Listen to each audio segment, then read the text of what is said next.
Pour cette démonstration, nous allons choisir un préservatif à saveur de banane. Les préservatifs ont été aromatisés afin d'encourager les gens à utiliser des préservatifs pour les rapports sexuels oraux. Il est important de penser à utiliser des préservatifs pour fournir une protection contre les infections transmissibles sexuellement pendant les rapports sexuels oraux ainsi que durant les rapports sexuels. Il faut vérifier certaines choses avant même de déballer un préservatif masculin. Premièrement, il faut vérifier la date d'expiration. Les préservatifs sont faits d'un matériau qui se décompose au fil du temps.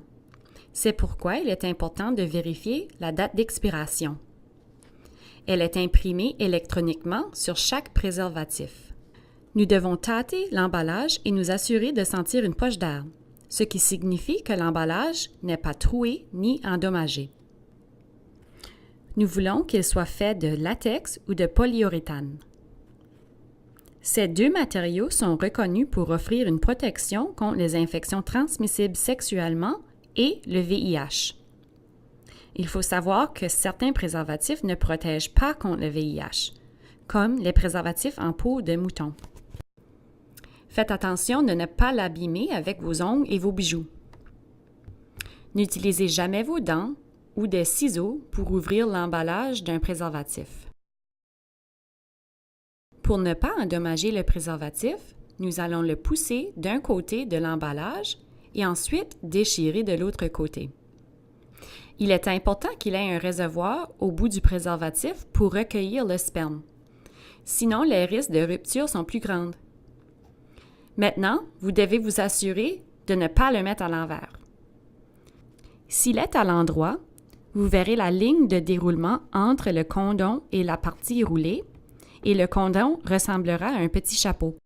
Nous allons maintenant prendre le préservatif et faire comme si nous le placions sur la pointe d'un pénis en érection.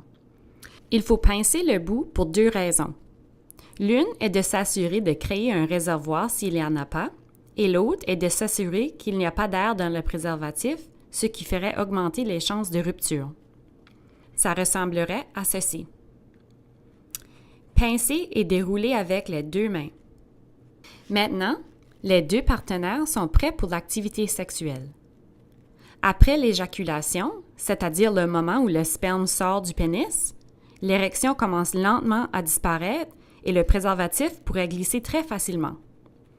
Donc, après l'éjaculation, avant que l'érection ne disparaisse, vous devrez tenir le préservatif à la base du pénis et vous retirer. Ensuite, enlevez délicatement le préservatif et faites un nœud dedans. Jetez-les ensuite à la poubelle et non dans la toilette car il peut boucher les égouts.